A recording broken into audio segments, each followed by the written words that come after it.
So, good morning, Baba. Good morning. Good morning. Good morning. Today, what are we talking about? Maybe sadhana. So, what do you mean by sadhana? A spiritual path. So, from the point of view of your life and of Maharaj-ji and the world that has been so important to you, what's your sadhana? Maharaj-ji loved me. He loved me in such a profound way. And later, in another visit, he called me nose to nose. Ramdas, love everybody and tell the truth. He never said, get your perception from the soul. That's what love everybody is. And he got me into my soul, my spiritual self, and what I can do for others is I can reflect their love and their soul. A mantra I use is, I am loving awareness. I am loving awareness. I am loving awareness. I am loving awareness. I am loving awareness. And that brings me out of my ego and into my soul. That's my sadhana. What about you?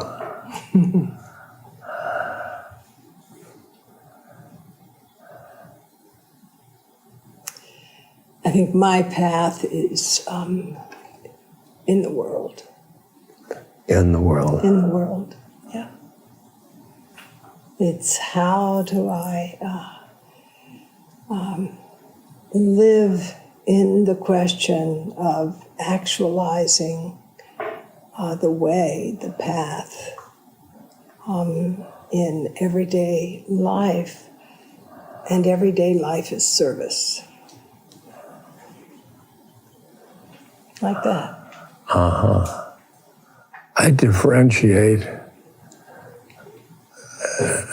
material life and spiritual life. You don't do that. No. No. Everything is holy. holy. Mm-hmm.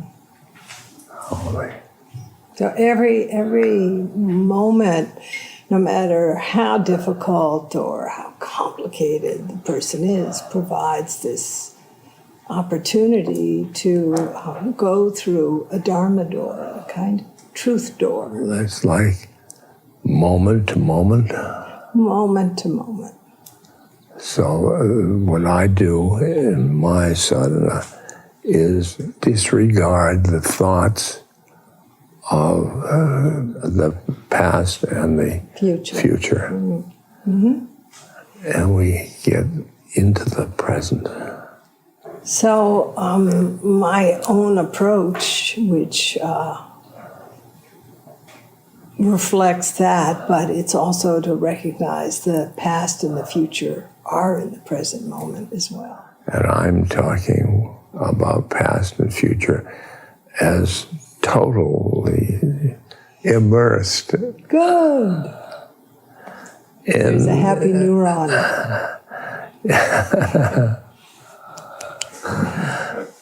I see that when you get identified with a thought about the past, you're going that way. Yeah, you're kind of hooked. Hooked, yeah. A woman we know, a very loving woman, and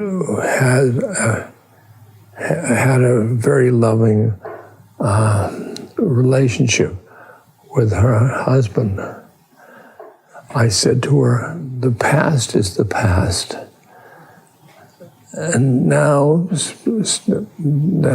because her husband had died, and I said, it'd be very seductive, keep going, the love, stay in the present. And then she called me about 2 weeks later, and she said, he's contacting me from where he is at, and am I to deal with that as the present, or should I deal with it as the past?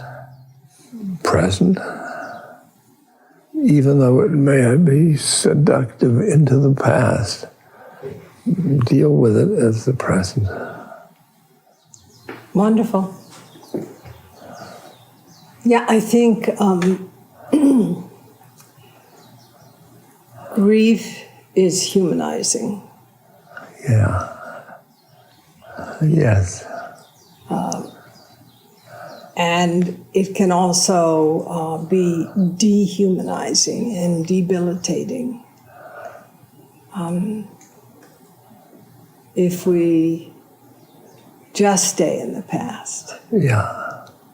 But I think, all the ancestors are here. Maharaj-ji's here. And Jesus is here. Buddha's here. Your mother is here. So, the present is full.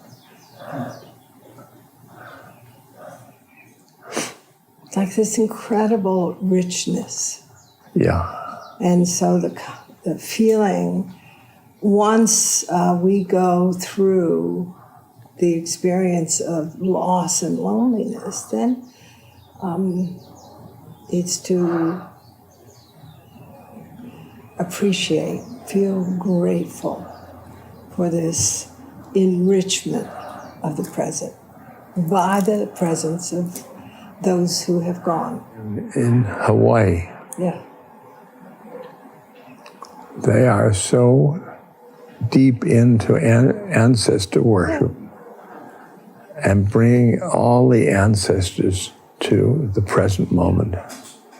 That's just beautiful, beautiful. Well, I think our, in the West, experience of grief is because we somehow disallow the evolution of the spirit into the ancestral state. Yeah. Do you know? Yeah. So that's a kind of impoverishment, because we go to pragmatics and we, in a funny way, deny the presence of the past in the present. In my spiritual world, incarnated again and again and again and again. And the spiritual self is going on and on and on and on. So that I find they are souls wherever they are. The grief is really grief for yourself. Because there's no grief for the dying person, because it's a ball where they're going. It's love, and they're finished with time and space, and they are so free. They are so free that you can't grieve for them. Grieving for living, for the living is. Do you find that? That's a really fantastic question. Yeah. I don't know. And I just kind of live with not knowing. Yeah, that's right. You know, I'm not a mystical person. I was. Yeah. But I'm,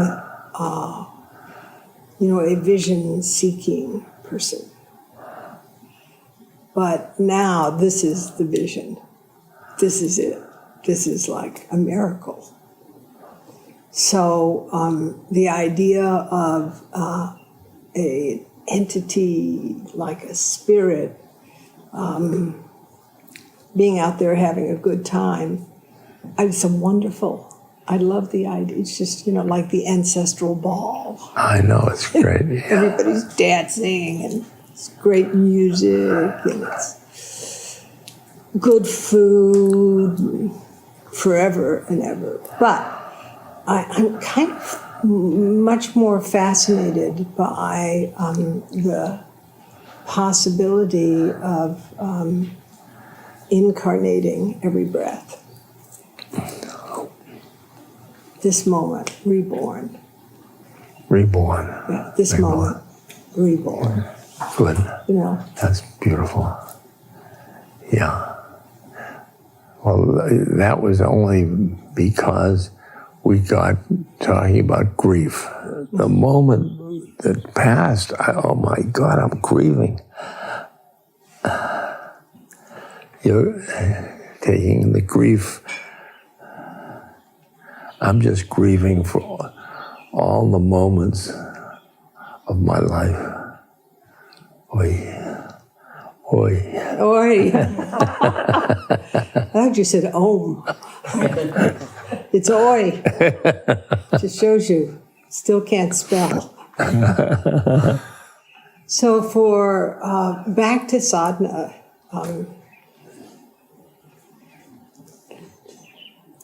one of the things I love about Zen, so when Zen was Buddhism was in India, then monks had a special status and they were kind of waited on, so to speak.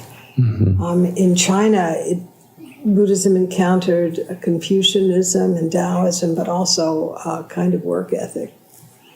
And so this idea of, having other people do stuff for you wasn't congenial with Chinese society. And so this notion of actually using everyday activity as a vehicle for practice, for sadhana, for awakening. Then this took on another dimension with the Mahayana vision, and that was the vision of the Bodhisattva. How do you choose not to get off the wheel and join the happy ancestors, so to speak? But you cultivate a quality of awakening in this life so that at the moment of death, you can actually choose to come back in an even more auspicious birth so you can serve more. And I like that particular narrative. That you're saying that an incarnation, a life, you learn about compassion. Yeah, and you do a kind of U-turn at death. Yeah. Instead of going down the highway out straight, you do a U-turn and you come back. Oh. Nice, huh? No. Well, it's a matter of opinion. It's just another idea. It's another narrative. It's, Bernie, our friend, Glassman. Yeah. He says, it's just my opinion. Yeah. That's my opinion. So I like that opinion. It's a great opinion. But it's just one opinion. Do you think all sadhana should be based on opinion? Oh, I think all sadhana is based on opinion. Yeah. I don't think it should be. I think it is.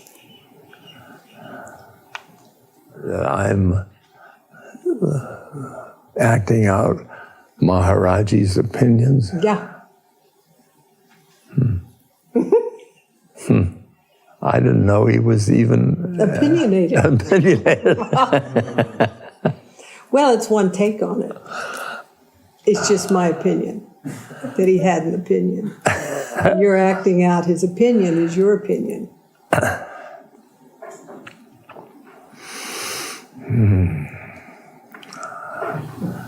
But what I love about that perspective is it makes everything so fluid. You know, you want to have facts, or you want to have, you know, the absolutely committed realization of a great master, of a enlightened being. And here you realize it's all kind of groundless. You know, there's nothing you can rely on. You know, all your security blankets, I'm sorry, this is just my opinion, get sort of taken away. They go into, you know, a yard sale. Opinions. We're living in the opinions. In an absolute plethora of opinions. Yeah, I know it. In fact, each person has Loaded. loaded. Loaded. Oh boy.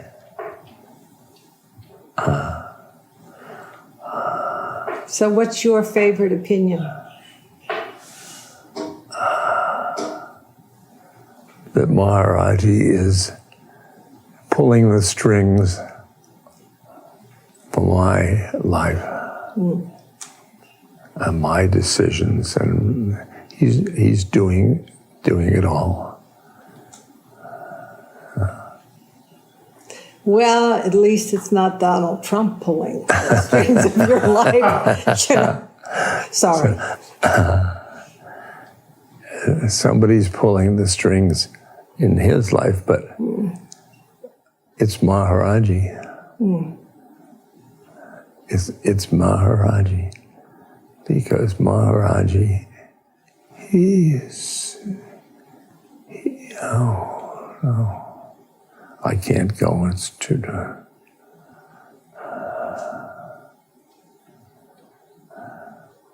See, that's God.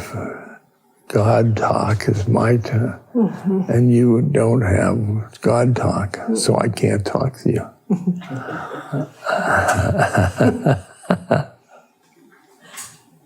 I'll get over it. No, I will get over it. Then why did you propose marriage to me day before yesterday if you can't talk to me? Well, it just spices my life.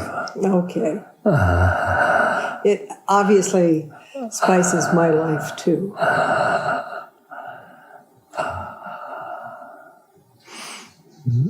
Then what did I say to you? Oi. Yeah. But back to sadhana. Back to sadhana. So, Opinions. What? Say? To go back to sadhana, back to opinions. Well, I didn't say sadhana was opinions per se, but it is true that sadhana. You know, I like what Buddhists say when they say there are 84,000 Dharma doors. Oh, that's nice. That's nice? very nice. So that's you very go nice. in the men's room and I go in the woman's room. Yeah. You know, sorry. But 84,000 Dharma doors. So everybody, even if we're all, you know, in kind of one karas, one gaggle, one pod, and we're all sort of think we're swimming in the same direction, but every dolphin knows that there are microcurrents that affect him or her. Yeah. So, you know, it's like karmic tendencies. So the way you bring yourself to practice in the presence of Maharaj-ji, you know, has its own amazing sort of karmic elements weaving into this moment. Yeah. And, Yeah. you know, my own life was so shaped by childhood illness and then by social action and civil rights and anti-war and drugs, sex, rock and roll, and then Zen, and, you know, and then what does it mean? It means, how are we going to wake up? Wake up Wake to up. what? Wake up to this moment. Didn't you write a book about this? It's called Be Here Now. I think you did. Be here now. But then don't you have stuff like enlightenment or things like that? So there's a kind of a Zen joke. It's enlightenment is an accident. Practice makes you accident prone.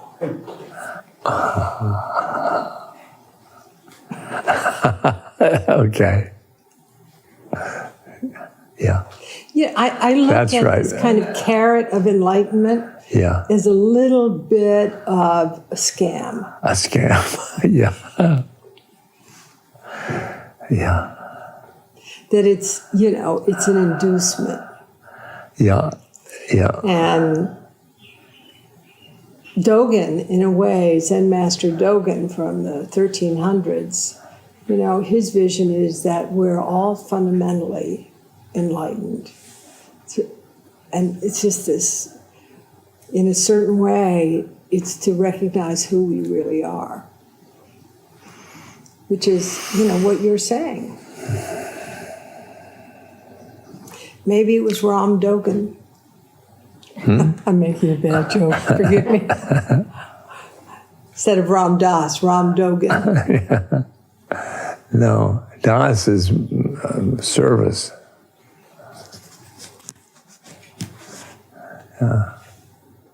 You know, the past often would be next to a strong personality, like Tim, then Maharaj-ji was my strong person. My karma that way has been my anticipated my sadhana, because my sadhana is to go towards God in the way by Guru Kripa. It means a Guru's grace. Guru's grace. I'm waiting for Guru's grace in my whole life. The only way I will go to whatever it is, through Guru's grace.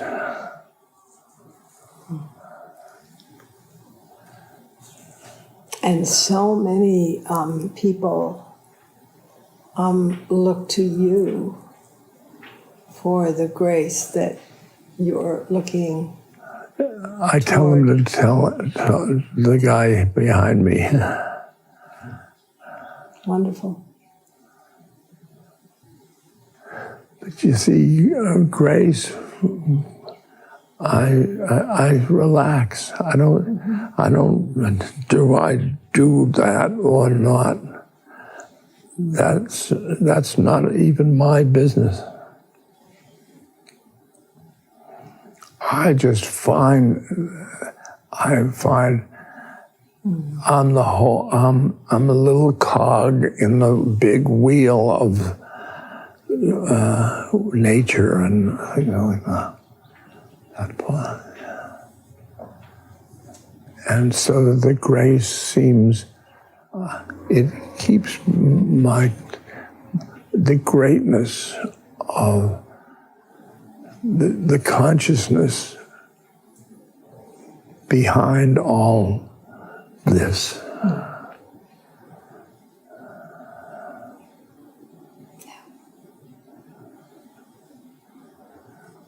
Do you?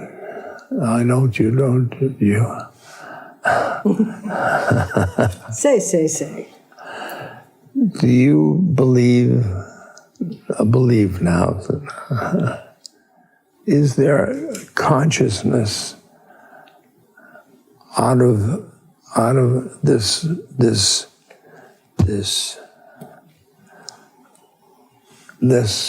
all of it comes out of that consciousness?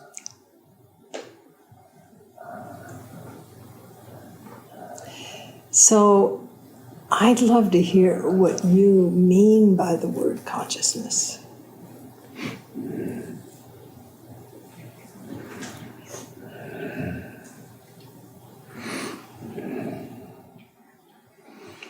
Well, I go in.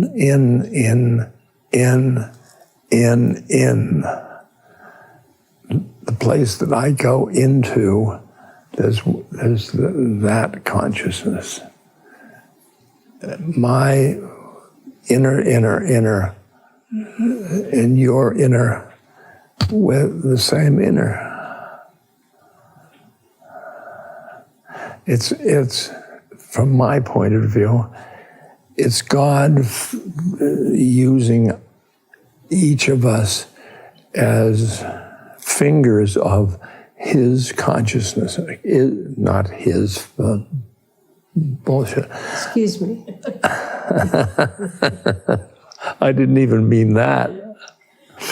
I mean, that's really a cloud. It's not like somebody sitting, that's past. Yeah. So I just thought about the first case in the Denko-roku, which is the Zen Master Keizan's transmission of the light. And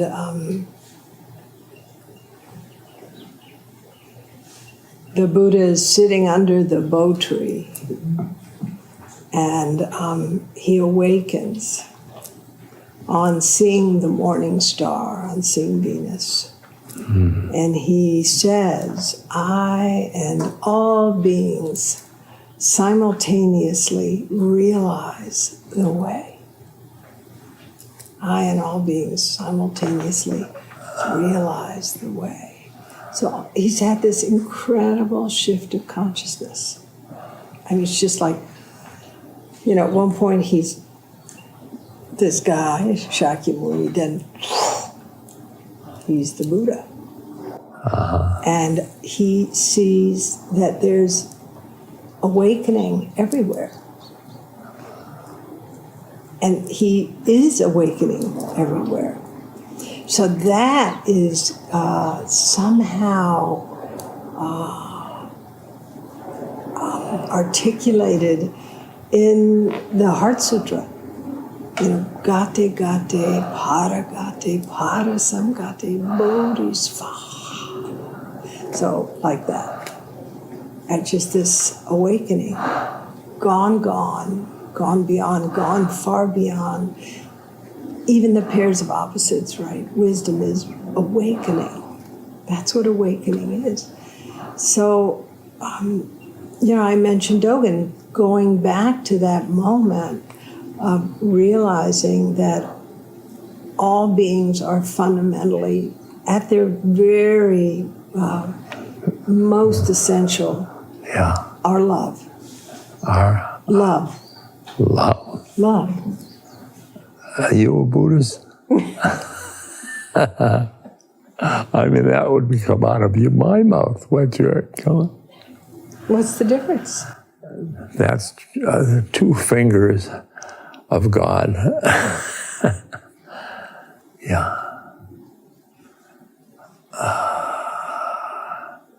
Of love, of consciousness. All this stuff, all have little beings in them. I don't know about that part. I'm not sure of that. That's an opinion. in my opinion.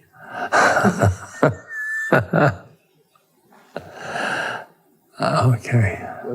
Talking about consciousness. And you said you could just go in and then you would be there.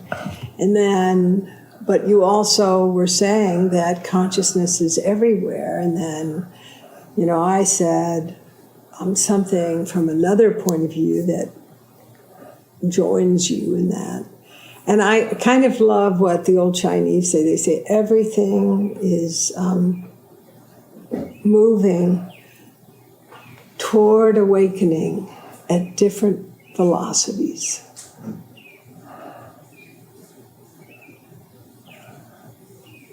Yeah. Yeah. So, the rock, Yeah. the ocean, the egret, the bougainvillea, the swimming pool, you and me, Yeah. even politicians.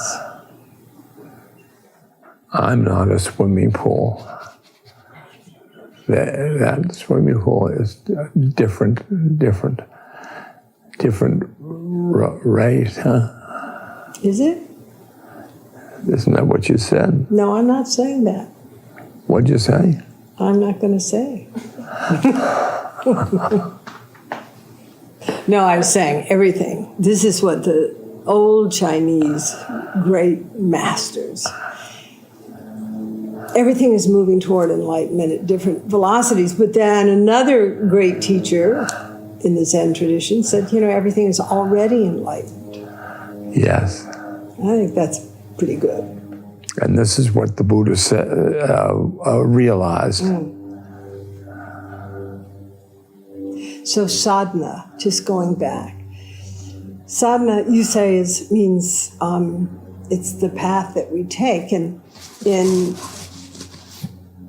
my own practice, it is how to live in that question of awakening in everyday life.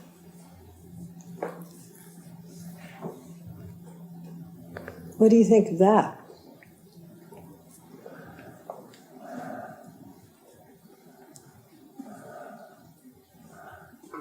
That's the consciousness. Yeah.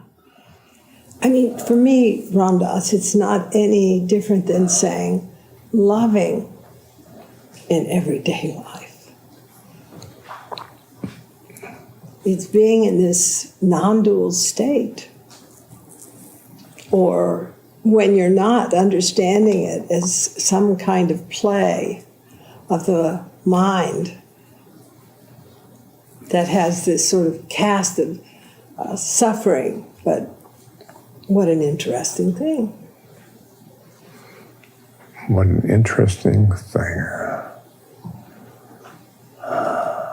You say you're always moving toward the light, and I, being a contrarian, I said to myself, what draws me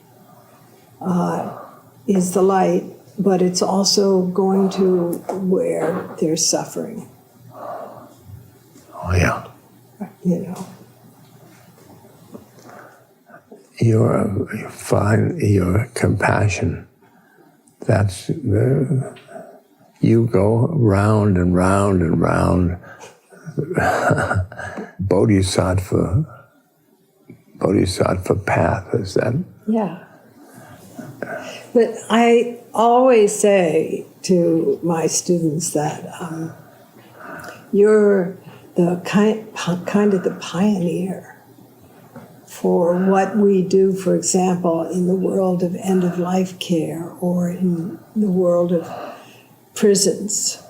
How we can go into what for some people are these hell realms, and without any attachment to outcome, to just be in the present of that situation and to open to it in such a way that the possibility might be there for transformation. That's what you did for so long, and you inspired all of us. You've been in trouble for decades. And the prison project, the dying project. Yeah, I guess so. Yeah. Yeah. You know, we have very similar Sadhana.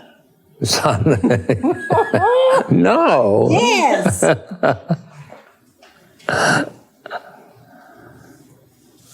Yeah, I think. No, I just feel so grateful to you, truly. Love, serve, remember. Love, serve, remember. Yeah. And for me, it was But what do you remember? remember that you're already awake. I see. You're free. Yeah.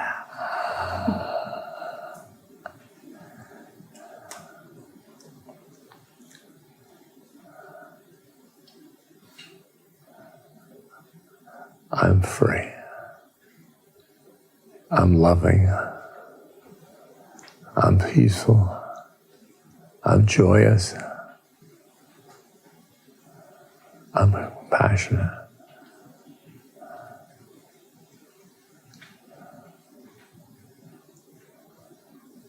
I'm a soul. That's what it means to be a soul.